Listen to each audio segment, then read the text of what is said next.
Mama Maria, mama wa wote, mama wa wote, Mama Maria, tuwasifu milele. Yesu Maria na Yosefu, Yesu Maria na Yosefu, tuwasifu milele. kwa upendo wa Kristo Tutumikie na kuwajibika kwa upendo wa Kristo. Tumsifu Yesu Kristo. Milele amina.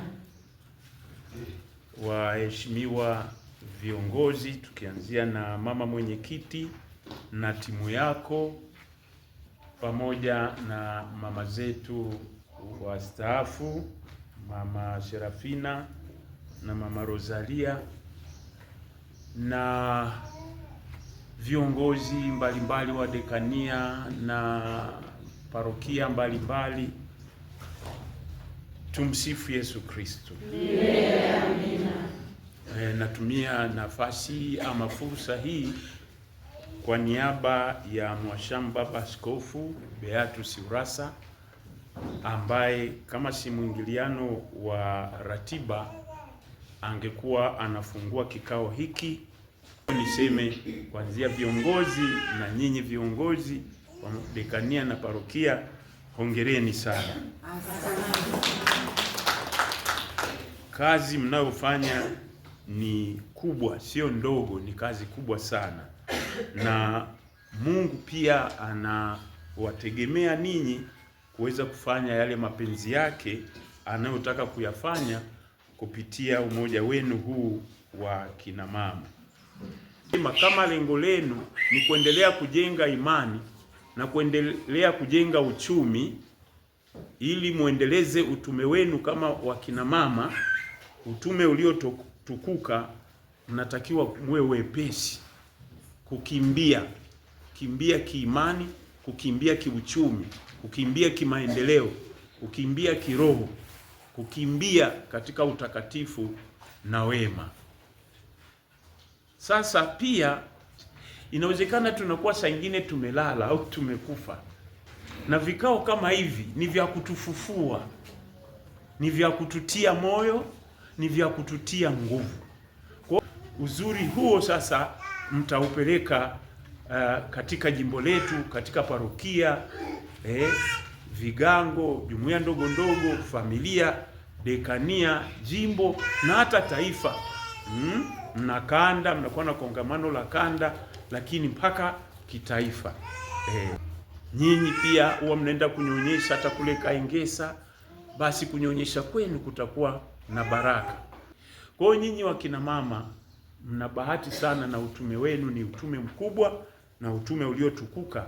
Ndio maana tukisoma Injili ya Mtakatifu Luka sura ya 8 mstari wa 1 hadi wa 3, sema Yesu alikuwa akizunguka akihubiri pamoja na wale tenashara, yani mitume 12, lakini anasema na wakina mama walioambatana naye wakimhudumia kwa mali zao, na anawataja kabisa mojawapo wakiwa Mariamu Magdalena, sijui Salome, Suzana na wengine. Unaona? Kwa hiyo hata Kristo alihitaji wakina mama ambao anasema walimhudumia hata na kwa mali zao. Kwa hiyo na nyinyi endeleeni kumlihudumia kanisa kwa sala zenu, kwa sadaka zenu, kwa wema wenu, kwa upendo wenu. Na ndio maana mnahitajika sana, yani mnahitajika sana, na wa kwanza naye wahitaji ni Mungu mwenyewe, ni Mungu mwenyewe, ili muendeleze kazi ya Mungu katika maeneo yenu, katika jimbo lenu, dekania zenu, parokia, vigango, jumuiya na mpaka kwenye familia. Sasa leo Mungu anatenda matendo makuu kupitia wewe, mimi na wewe, ili na sisi siku moja tukaimba kama mama, mwenye nguvu amenitendea makuu na jina lake ni takatifu. Na makuu yale ndio tunashirikisha sasa ule utume wetu kama WAWATA, kwa upendo wa Kristo tutumikie na kuwajibika, ndio tunaendeleza hiyo imani anayosema mama. Mkakati au vision mlionayo ni hiyo ya kukuza imani, kueneza imani, imani chanue, imani ikue, imani endelee, ndio hiyo. Na mambo ya uchumi, mafanikio, sasa hivi hata mna mambo mengi kwa kweli ya kiuchumi, mna pale maduka, mna duka tena, baba askofu amewapa mfanye sijui na kama ni restaurant ni kitu gani, basi tumesikia na mna shamba la miti na mambo mengine yote mnayofanya, yote hayo yanaunganika ili Mungu aendelee kutenda matendo makuu ndani yenu. Kwa hiyo hilo ni la msingi sana. Kumbe mtu usijidharau, mtu usijione kwamba wewe yani umekaa kiasara. Wewe ni kama una faida. Siwezi kusema mimi ningekuwa labda kama fulani. Mungu kila mtu anamtaka hivyo alivyo. Hivyo alivyo. Na Mungu katika hivyo tulivyo ndo tunakamilishana. Marehemu kulikuwa askofu mmoja alikuwa anaitwa Mzee Moleka. Aliwahi kuanzisha chama kinaitwa Mkamilishano.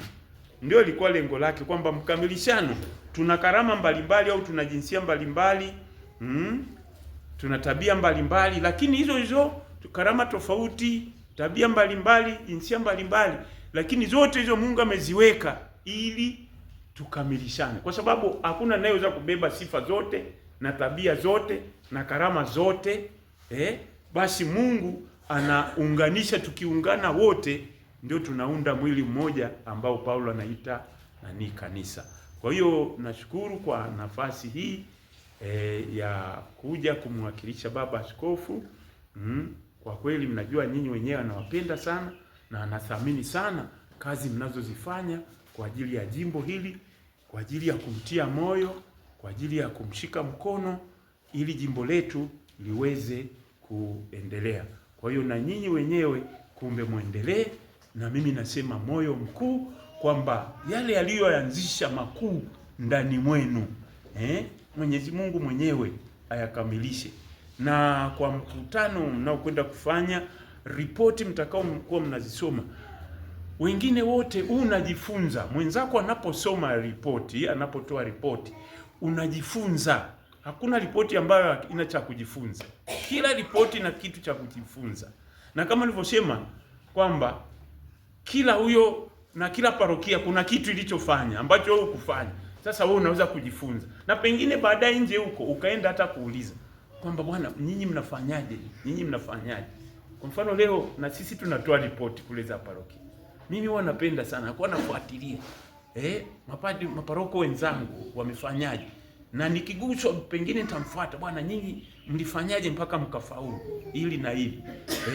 Kwa sababu tusiwe na moyo ule mbaya. Unajua watu tunakuwa na moyo ule mbaya kwamba yani badala ya kupongezana, kupigiana makofi, tunataka tu kutafuta ubaya. Ndio tatizo la sisi. Unaacha kuona uzuri, unaanza kuona ubaya. Kwa nini usione uzuri? Uone uzuri. Uone uzuri. Tunamwona Kristo kama binadamu, lakini ndani yake amebeba uzuri wa Mungu, uzuri wa milele, ukuu wa milele, uzima wa milele. Huo ndio Yesu anataka tuuone zaidi na tuubebe, tuuchukue, tuuchote, huruma ile, upendo ule wa milele. Kwa hiyo na nyinyi sikiliza kwa makini na uwe na kalamu, una noti mwenzako anafanya nini. Sawa, unaweza mwishoni kama mnamtia moyo na mtia moyo, ila sio kumshambulia. Kila huyo ana kitu ambacho utajifunza.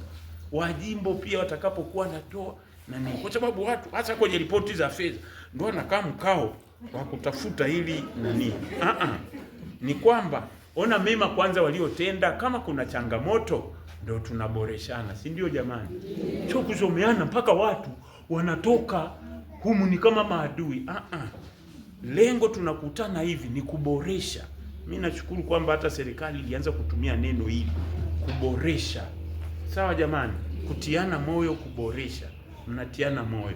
Kwa hiyo na ni viongozi wa jimbo wanawatia moyo, ndio maana watakuwa nasikiliza. Na nyinyi wenyewe ni kama bunge la wanawake wa Katoliki wa jimbo la Sumbawanga. Waliobaki huko wanawategemea nyinyi. Kama nilivyosema, ndio wazee, ndio vichwa, ndio hekima, ndio busara, ndio utukufu, ndio neema, ndio baraka.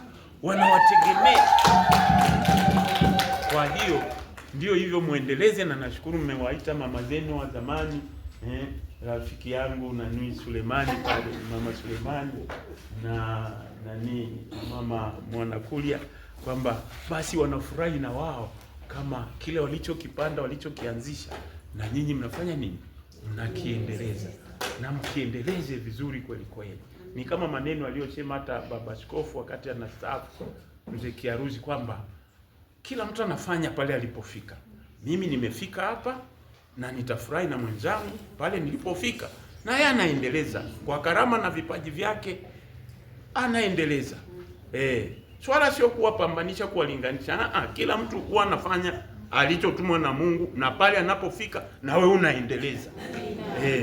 Na hawa ndio tunashukuru wamama wanaendeleza, na wengine wataendeleza, na wengine wataendeleza. Kwa hiyo ndio maana nawatakia kila laheri, neema na baraka. Kiwe kikao kizuri, mnajifunza vizuri, na kesho pia uchaguzi.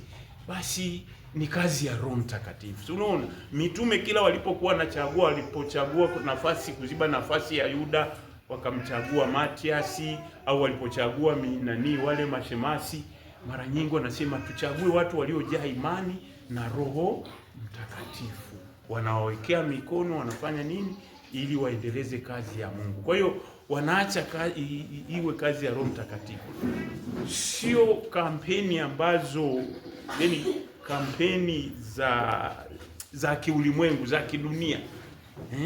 Kampeni za kidunia, unapita sijui kugawa hela, sijui nini na nini, ndio unaanza kuwasalimu kina mama vizuri sana mpaka unainama mpaka chini, yani kwamba na nini ndio kampeni zako na nini, ama unaanza kuwasuka wakina mama, unaanza uongo, msimchague fulani sijui nini. Na uwe tulia, Roho Mtakatifu atafanya kazi yeye mwenyewe. Roho Mtakatifu atafanya kama alivyofanya mara ya mwisho, basi aendelee kufanya. Mimi naamini kwamba basi nyinyi wote ni viongozi hapa, sawa? Ni wazee kwa upande wa kina mama, nyinyi ndio wazee wa kanisa kwa upande wa kina mama.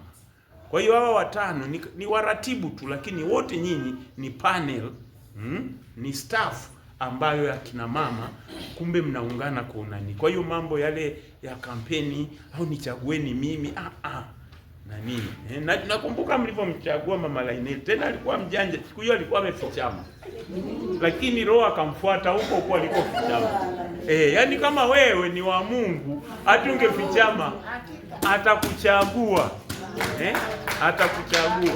Nakumbuka ndio maana hata Mama Lainel alipokuwa na fichama huko Roho akamfuata, twende mpaka kamleta na nini, na machozi kama alivyosema mwanzo, mimi siwezi lakini baadaye hawezi. Ni kwa kuwa Mungu yuko pamoja naye. Hapana, sisi uchaguzi wetu ni wa Roho Mtakatifu. Kwa hiyo Mwenyezi Mungu aliyeanzisha umoja huu wa kina mama chini ya Mama Bikira Maria, ye mwenyewe akamilishe mkutano wenu na akamilishe kuleta viongozi anaowataka mwenyewe. Nami nawabariki Baba, Mwana na Roho Mtakatifu. Kwa upendo wa Kristo.